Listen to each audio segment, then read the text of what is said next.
Mela, nistedinkom tiftħu il-Bibja f'Efesjin kapitlu 5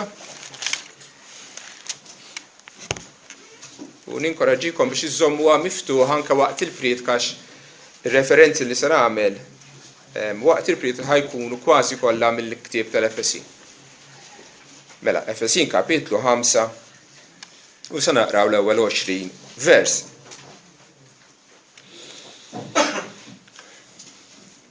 Ixbħu mela l-Alla bħala awliet maħbuba u imxu fl-imħabba bħalma Kristu ukoll ħabna u talilu nnifsu għalina bħala offerta u sagrifiċċju l-Alla b'riħa ħelwa.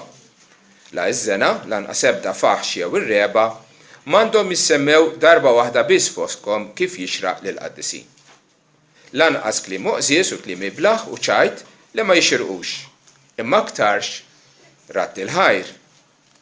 Għax dan intom tafu li l-ebda żieni jew faħxi jew rejb li hu idolatra m'għandu wirt fis-saltna ta' Kristu u tal-Alla. Tħallu l-ħadd min iqarraq bikom bi kliem fieraħ għax minħabba dawn il-ħwejjeġ jiġi l-għadab tal-Alla fuq liet id-diżubidjenza. La tiħdux mela sem magħhom. Għax intom darba kontu dlam, imissa intom dawl fil-mulej, imxu bħala uliet id-dawl. Għax il-frott tal-ispirtu jew il-frott tad-dawl jinsab f'kull tjieba u ħaq u sewwa, billi tfittxu li tarfu dak li joġob lil mulej. U la tissieħbux fl-opri bla frott tad-dlam iżda aktar xikkundannawhom. Għax huwajb ukoll wieħed jitkellem fuq dak il-ħwejjeġ li huma jagħmlu fil-moħħbi. Imma l-ħwejjeġ kollha li huma ikkundannati jinkixfu mid-dawl għax kull ma jidher u dawl. Għalhekk jgħid stembaħint li rieqed u minn bejn l-imwiet u jdawlek Kristu, araw mela li timxu bil-għaqal, mhux bħal boloħ, imma bħal orrief, billi tirbħu żmien għax il-jiem huma ħżiena. Għalhekk tkunux bl-għaqal, imma ifhmu x'inhi r-rieda tal-mulej, u la tiskrux bl-inbit li fih hemm il-ħajja bla rażan, imma imtlew bl-ispirtu billi tajdu wieħed il-ieħor salminijiet u għanijiet spiritwali tannu u tajdu salmi lil mulej f'qalbkom. Troddu l-ħajr dejjem u ta' kollox lill-Alla l-Missier f'isem Siedna Ġesu Kristu. Amen. It-titlu tal-pritka dal-għodu hija l-Evanġeliċi min aħna, x'maħniex u x'għandna nkunu. Irridu ma rridux, it-tikketta tagħna hija Kristjani Evanġeliċi. Dak huwa l-isem, dak huwa il-laqam li jagħtuna. Issa ejn ngħiduha kif inhi t-tikketti huma utli, hemm bżonnhom le. Jiena meta mur għand il-Lidl nixtri u nara vażett li qatt ma rajtu qabel, naqbdu f'idi u nara x'tajt it-tikketta għaliex it-tikketta tgħidlek x'fih il-vażett. Tgħidli imma ġieli jkun hemm misleading, kun hemm il-qer. Għajt lili, jiena meta kont naħdem l-isptami jaf kemm il-darba kienu jiġu tfal avvelenati għax isibu fl-ixkun ta' 7-up id-dar. U jixorbuh. Minn għalihom qegħdin jixorbu 7-up ma jafux però li l-mama poġġiġġa fih il-petrolju. U hawn ħafna nies evanġeliċi li għandhom it-tikketta ta' evanġeliċi imma minn ġewwa huma avvelenati. Jalla aħna illi nieħdu l-privileġġ, għandna l-privileġġ li nsejħu lil nfusna b'dan l-isem evanġeliċi, it-tikketta tagħna tkun tirrifletti sew dak li aħna fil-qalb. X'aħna mela l-evanġeliċi? Min aħna? Il-kelma evanġeliċi ġejja minn evanġelju u evanġelju tfisser aħbar tajba. Aħna b'xi mod jew ieħor nies tal-evanġelju, nies li l-evanġelju huwa fiċ-ċentru fil-qalba ta' ħajjitna. Fl-Efesjin kapitlu 1 u vers 13 naqraw hekk. Fih intom ukoll fdajtu wara li smajtu l-kelma tas-sewwa l-Evanġelju tas-salvazzjoni tagħkom. Fih qed jirreferi għal Kristu. Mela fi Kristu intom ukoll fdajtu wara li smajtu l-kelma tal-verità, kelma tas-sewwa, li hu l-Evanġelju tas-salvazzjoni tagħkom. 3 kelmiet. Smajtu, fdajtu u salvazzjoni. Aħna nies l-ewwel nett li smajna l-Evanġelju. Kenna l-privileġġ nisemgħuh. Emnuni hu tiegħu miljuni ta' nies fid-dinja li qatt ma kellhom il-privileġġ li jisemgħuh l-Evanġelju. Imma aħna kenna dan il-privileġġ. Aħna smajna l-Evanġelju dwar Ġesu Kristu li miet għal dnubietna skont l-Iskrittura, li kien mitfun u li qam minn bejn l-imwiet wara 3 ijiem skont l-Iskrittura u raw diversi xhieda l-apostli li ħallewna bil-miktub xraw u ma rawx. U Evanġelu dwar Kristu, Kristu għaċ-ċentru tiegħu. U l-bidu u t-tmiem. Mingħajr Kristu m'għandniex Evanġelju. Meta l-anġli ħabbru lir-rajja aħbarijiet ta' ferħ kbir, il-ferħ kien illi twildilna llum Salvatur li huwa Kristu il-mulej. Kristu huwa l-qalba tal-Evanġelju li smajna. U Evanġelju wkoll li qabel kien aħbar tajba f'udnejna nstema' aħbar ħażina. Għax konna konfrontati mill-fatt li aħna ħlejjaq talla obbligati li nobduh, obbligati li nrodlu ħajru nagħtuh qima, imma dan ma minniex. Meta aħna rribellajna kontra tiegħu, kontra l-liġi tiegħu, kontra l-awtorità tiegħu u dnibna kontra tiegħu. Dak l-ewwel messaġġ li smajna, il-messaġġ li minħabba l-ħtija ta' dnub, il-kastik tagħna li kien mdendel fuqna bħajta kien l-infern, eternità mifrudin mill-ħlewwa mill-ħniena talla biex niksbu l-kastik li kien jisruqna. Imma l-aħbar sabiħa, illi Ġesu li kien bla dnub, sar dnub għalina biex aħna nsiru ġustizzja tal-Alla fih. U neża l-libsa sabiħa bajda pura tiegħu u talinna. U ħa l-libsa mċabsa kollha dem u dmija u ħmieġ u libisaw u kien imsammar fuq l-għowda tas-salib biex ibatti għal dnubietna. Għamilna dan l-iskambju, Kristu libbisna bit-tjieba tiegħu u aħna tajnieh dnubietna. Dan kien il-messaġġ li smajna. Imma mhux biss smajnieh b'widnejna u bqajna għaddejjin. Ħut minna fil-fatt mhux biss ma bqajniex għaddejjin, imma irribellajna kontrih, opponejnieh l-Evanġelju, għadna le ma naqblux, mhux sew. Jien kont l-ewwel wieħed illi meta smajt l-Evanġelju minflok aċċettajtu, irribellajt kontrih u opponejtu. Imma fil-ħina u l-grazzja tal-Alla li il-qalb jibsa tiegħi, il-mulej oġbu jibdel u jtini qalb tal-laħam. Mbagħad emment. Fih intom fdajtu. Mhux tant fil-messaġġ innifsu. Il-messaġġ ma jsalva lil ħadd. Il-messaġġ huwa sinjal li jippuntana lejn Kristu Salvatur. Il-fiduċja tagħna, il-fiduċja tiegħi poġġejta f'dan il-Kristu li kien imħabbar fl-Evanġelju. Tgħidli donnok qed tiftaħar hux li inti afdajt fi Kristu li inti emmint. Kieku emmint bil-ħila tiegħi kont niftaħar, imma l-verità hi li kien moti lili illi nemmen fi Kristu. Kienet grazzja li Alla tani il-fidi biex jiena nafda fi bnu għas-salvazzjoni tiegħi.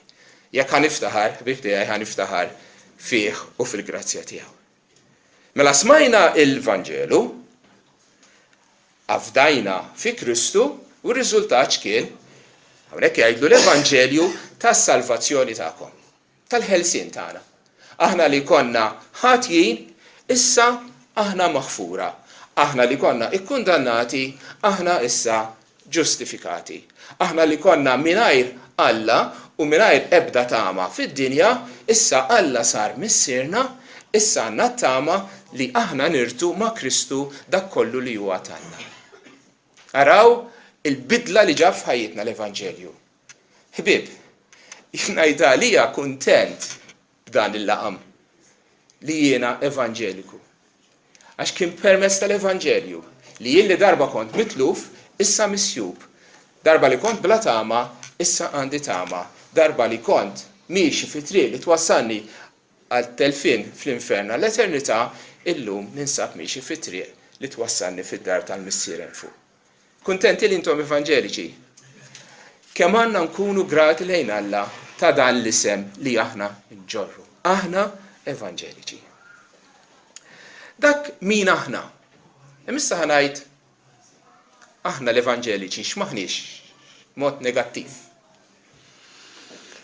Vers 21 ta' Efesin u vers 22 naqrawhom jgħidu hekk.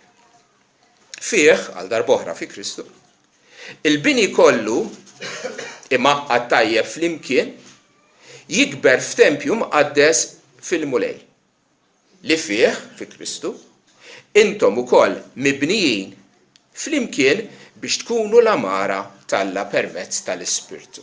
It-tlet persuni ta' Trinità fih fi Kristu l-amara tal-Alla l-Missier permezz tal-Ispirtu. Is-salvazzjoni tagħna, r-relazzjoni tagħna mal-Alla hija waħda trinitarjana. Imma innotaw kif qiegħed iqabbilha l-Knisja, kif qiegħed iqabblu il-poplu tal-Alla. Qed iqabblu ma' tempju, ma' bini spiritwali, l-amara tal-Alla, il-post fejn jammar Alla. Dan huwa l-privileġġ tagħna li aħna nkunu it-tempju tal-Alla l-ħaj, mhux iktar tempju magħmul bil-ġebel f'Ġerusalem. It-tempju tal-Alla llum huwa aħna mibnijin ġebel ħaj, intom, li flimkien ma l-insara mad-dinja kollha aħna qegħdin nibnew f'binja f'tempju lill-Alla.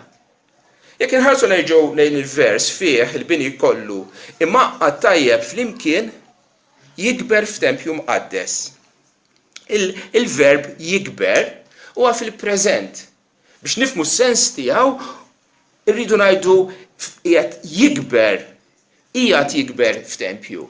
Hija xi ħaġa li qiegħda ssir, xi ħaġa li mhux diġà seħħet fil-passat. Imma xi ħaġa li bħalissa waqt li qed nitkellem qiegħed jinbena dan it-tempju. U jerġa' mbagħad fih intom ukoll qed tinbnew flimkien għal darb'oħra il-preżent. Qegħdin ninbnew biex inkunu l-amara ta' Alla. Ħbieb tafx maħniex aħna? Tafx maħniex? Maħniex lesti. Maħniex perfetti. Maħniex kompluti. Ix-xogħol għadu għaddej. Nik immaġina tmur f'post ta' kostruzzjoni, fejn għandek il-ħitani qegħdin jinbnew u l-kamra ta' fuq għadha mhix lesta u għadha bla saqaf, l-art għadha bla madu, il-fili għadhom mhumiex imkaħlin, trapp mal-art, għodda tiġri lawn l-hemm, dak hija stampa tal-Knisja. Hija stampa tal-Knisja. Construction site. Works in progress aħna. U ngħid hekk għaliex jekk inkunu ftit onesti ma' nfusna u tajjeb li nkunu onesti. U numiljaw li nfusna quddiem Alla. U nammettu miegħu mulej għadna maħniex lesti. Għadna maħniex maturi, għadna maħniex perfetti, għadna ma lħaqniex it-tmiem. it-tempju li qed tibni inti għadu mhux it-tempju glorjus li inti jistħoqlok. Ma wasalniex fid-dottrina, ma wasalniex moralment u ma wasalniex lanqas fil-komunjoni bejnietna.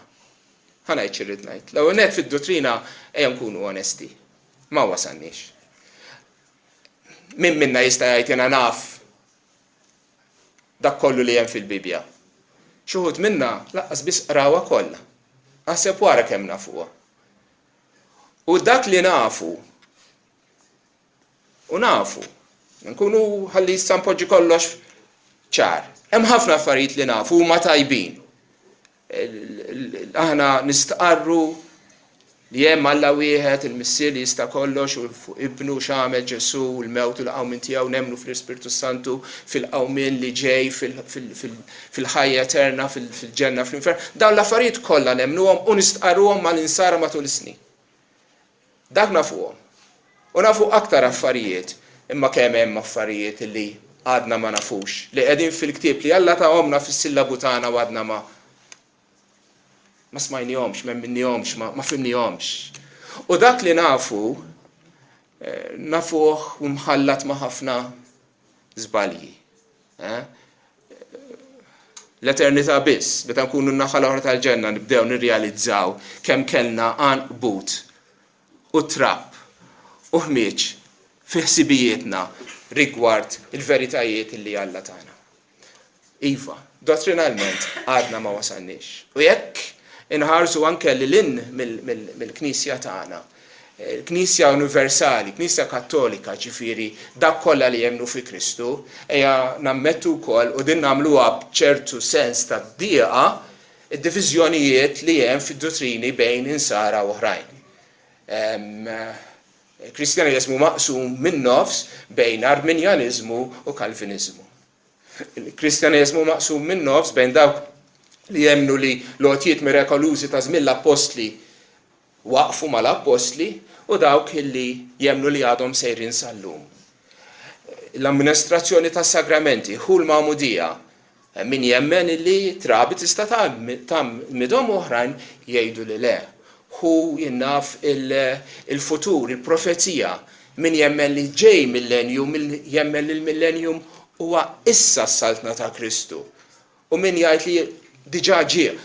Ġifieri dal-affarijiet mhumiex sbieħ, imma nammettuhom. Dottrinalment għadna ma wasalniex. Lanqas wasalna moralment, fl-imġiba tagħna morali, fl-ubbidienza tagħna lejn Alla. Il-Mulej Ġesu stess għallimna li nitolbu l-maħfra mal-ħobżna ta' kuljum. Kif kuljum nitolbuh missierna li inti fl-ismawiet, ħobżna ta' kuljum għatina llum, fl-istess nifs ngħidulu aħfrinna nubietna. Għax jaf il-Mulej illi aħna nibqgħu nidimbu matul il-mixja tagħna. Fatti Ġwanni jgħid jekk ngħidu li aħna bla dnub nkunu ngħidu li hu kittieb u s-sewwa talla mhux fina. Viva, rridu nammettu illi sikwi dak li suppost nagħmlu ma nagħmluhx u dak li mesna ma nagħmluhx nispiċċaw nagħmluh. Din hija l-ġlieda l-battalja illi kull Kristjan ġenwin jesperjenza jien l-ewwel wieħed. Moralment lanqas ma wasalna. U lanqas fil-komunjoni fl-imħabba ta' bejnietna. Anke ġo knisja ċkejkna, jkun hemm dik il-friction għax dak ma jifhimix bħal ieħor, dak jgħid fuq ieħor. Naqra nkwiet bħal f'kull familja oħra, anke fi knisja ċkejkna jkun hemm. Biex ma ngħid xejn il-firdiet ta' mistħija li hemm fil-Kristjaneżmu. Eluf ta' denominazzjonijiet kollha tal-idea li huma il-purità tal-Kristjaneżmu frattant il-Knisja ta' Kristu hija fragmentata f'elf biċċa, jekk mhux iktar. Sit ta' kostruzzjoni l-aħwa. Għadna maħniex lesti. Il-bini għadu tiela. Imma da qed ngħidu mhux biex naqtarkom qalbkom, biex inkunu onesti, biex l-affarijiet ngħiduhom kif huma u biex ninkoraġikom ukoll. Ħudu ftakru fl-apostli, fl-aħħar ċena, qegħdin ma' Ġesu. Waslu kienu dottrinalment u fil-imġiba tagħhom. Kienu dejjem impjekati ma' xulxin mi ħajkun l-ewwel. U minflok ma ħadu l-opportunità li jaslu riġlejn il-mulej tagħhom kellu jkun jinżaħ wejġu, jilbes fardal u jinżel jaslhom riġlejhom. Ma kienux fehmu li Kristu kellu jmut. Ma setgħux jifhmu għadin kif il-Messija kellu jingħata f'idejn il-midinbin ikun maqtul. U lanqas kienu qegħdin jifhmu id-dottrina kardinali tal-qawm minn il-mewt. Għalkemm kien qalilhom darba darbtejn tlieta. Infatti anke meta derilhom wara, laqas ridu jemmnu. U meta qalulhom illi der il-mulej ma ridux jemmnu. Le laqqas dottrinalment. Qegħdin f'kumpanija tajba l-aħwa, jekk aħna ma wasalniex lanqas huma ma kienu għadhom waslu, però taf x'hemm sabiħ. Il-mulej laqahom fl-aħħar ċena, f'komunjoni, ma l-istess mejda, jiekol magħhom biex jgħidulhom isma' jien li mgħallem tagħkom intom id-dixxipli tiegħi, jien nilqakom, intom il-familja tiegħi. So l-aħwa, għalkemm għadna ma wasalniex, ejja nifirħu fil-fatt li l-mulej jilqana avolja għandna ħafna nuqqasijiet u difetti u trapp u twieqi li għadhom ma aperturi bla twieqi u l-sit titħolġu fih tajt ma kemm fadal xogħol. Għal darba oħra, l-istess immaġini ta' sit ta' kostruzzjoni anta tagħmlilna kuraġġ.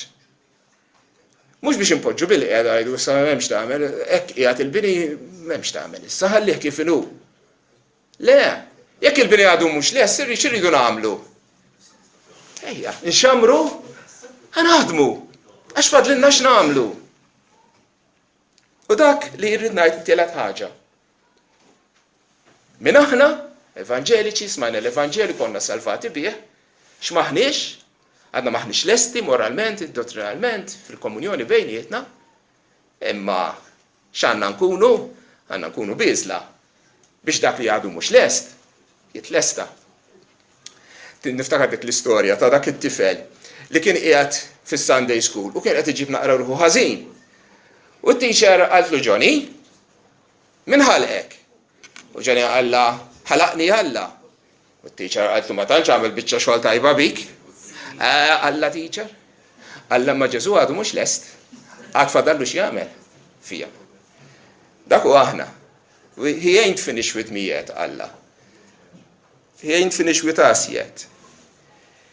U din naħseb għandha tkun l-attitudni li għandna nieħdu anke fil-bidu ta' sena ġdida. Nammettu li għadna ma wasalniex, imma fadlinna. Pawlu qal fl-ittra l-Filippin kapitlu 3, Ħuti, jien ma nqis li l-nifsi li diġà l-ħaqt it-tmiem. Iżda dil-ħaġa biss nagħmel, ninsa l-ħwejjeġ ta' wara u nimxi l-qudiem biex nilħaq dak il-ħwejjeġ li huma qudiemi. Qegħdin taraw l-attitudni tiegħu. Issa li hemm wara inħallih. Il-ħażin li għamilt nirringrazzja l-Alla li jaħfiruli, li ħafiruli. M'hemmx għalfejn noqgħod nitnikket bid-nubiet tal-passat. Dak huma maħfura mottija bid-dem ta' Kristu. Tista' tinsihom. U lanqas ħanoqgħod niftakar fit-tajjeb li għamilt, dak insieħ. Alla jiftakru u Alla se jrodlok, se jippremjak fl-aħħar jum. So, insa l-passat, it-tajjeb u l-ħażin tiegħu. Imma sa fis-saħar stek il-qudiem biex tilħaq dak illi hemm qudiemek. U hawnhekk inbidlu ftit it-tixbieħa. Ninsew għal sekonda it-tixbieħa tal-bini li qed jinbena. U nieħdu issa tixbieħa ta' mixja. Mixja. X'inhi mixja? Bażikament għandek dawn l-elementi.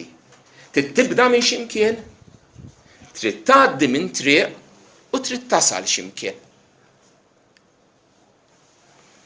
Bdejna x'imkien, fejn bdejna? Bdejna meta l-mulej waqqafna, sabna u salvana.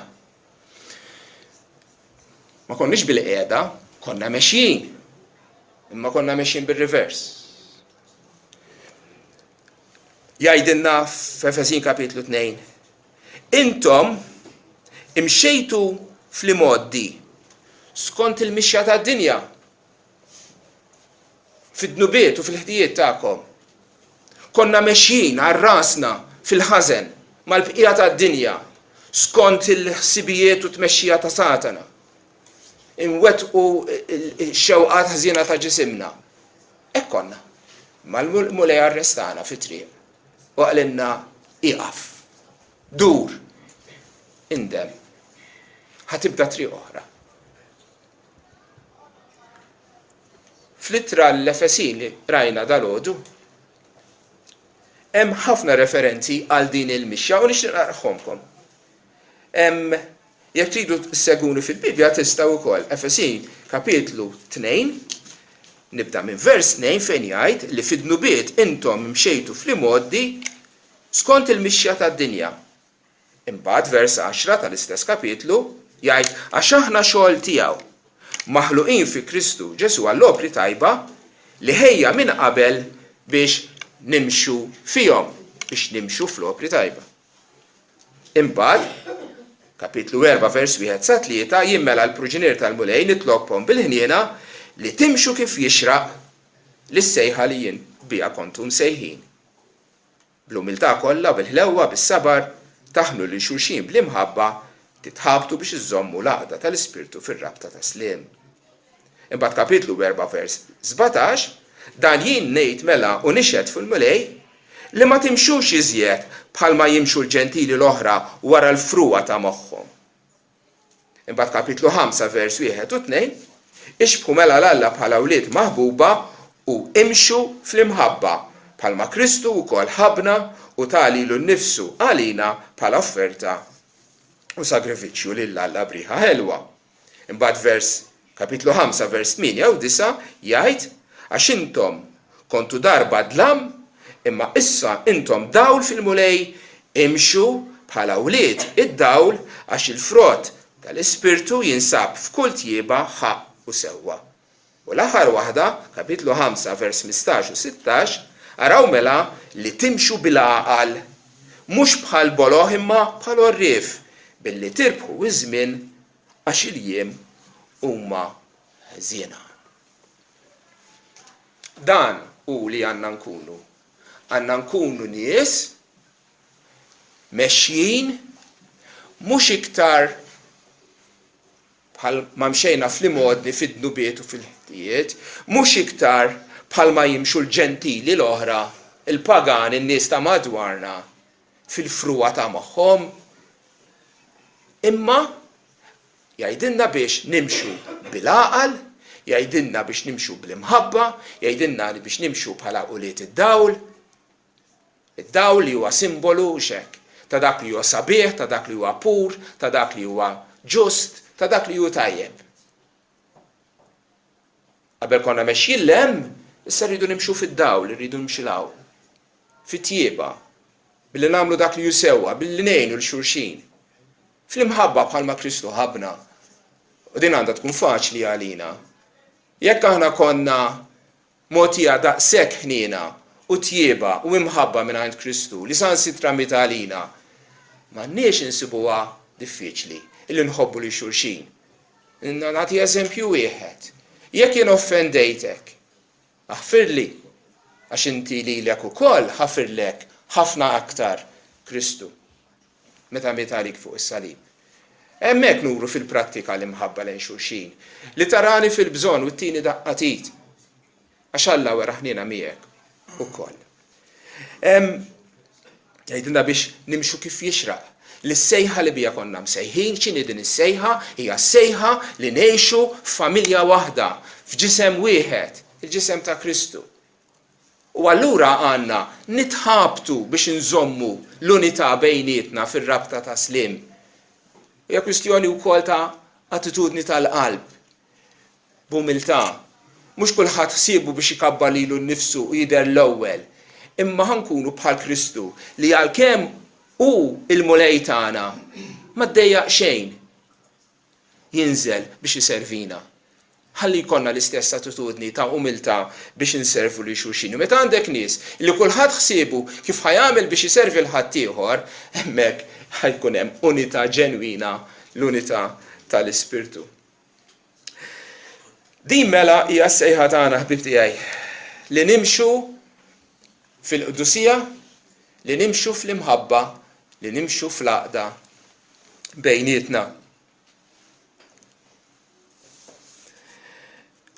X'inhu l-iskop, x'għandu jkun l-iskop tagħna matul din is-sena? Tgħidli fejn ħadd wassal din il-mixja?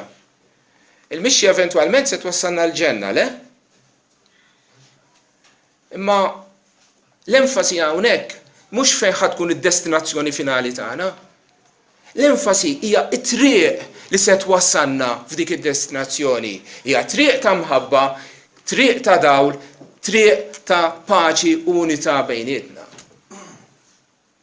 Fi kliem ieħor, l-għan tagħna għandu jkun li aħna nsiru nixbħu iktar lis-Sinjur tagħna il-Mulej Ġesu Kristu. Li nimbidlu fi xbija tiegħu. Nsiru sbieħ bħalma hu sabiħ hu. Sbieħ moralment fl-imġiba tagħna, sbieħ f'qalb li ħanina twajba u grazzjuża. Taħseb li se naslu, taħseb li dan il-bini li għadu fi stat ta' kostruzzjoni se jitlesta? Ħbieb, ejja nagħmlu kuraġġ, għax iva se jitlesta. U se jkun glorjuż, tgħidli kif taf. Għaliex ir-ras tal-Knisja Ġesu Kristu qal: jien nibni l-Knisja tiegħi. U dak li daħal għalih Ġesu se jwettqu. Kristu ħab lill-Knisja. U talilu nnifsu għalija biex iqaddisha u jnaddafa bil-ħasita l-ilma bil-kelma biex jagħmilha tidher qudiemu Knisja glorjuża, bla teba, bla tikmixa u xejn minn dan. Iżda tkun qaddisa u bla teba. Għalhekk miet Kristu biex il-Knisja tiegħu tkun Knisja sabiħa u glorjuża. Dak huwa aħna, dak huwa l-bini li qegħdin nitkellmu fuqu, it-tempju li fih Alla oġbu jammar. U dan naraw ritratt tiegħu li għadu ma seħħx fil-ktieb ta' Revelazzjoni meta Ġwanni jgħid jien rajt il-belt qaddisa, Ġerusalem ġdida, nieżla minn għand Alla mis-sema, imħejja isa arusa, imżejna għal żewġa. Dak li jagħti nkunu l-aħwa. Knisja glorjuża, tempju sabiħ, fejn Alla jammar magħna u aħna nagħmru miegħu, aħna jkunu poplu tiegħu u hu jkun Alla tagħna. L-aħwa fil-bidu ta' sena ġdida dan hu l-awguru tiegħi. Ftakru minn aħna evanġeliċi, smajna l-Evanġelju għamilna fih ksibna s-salvazzjoni.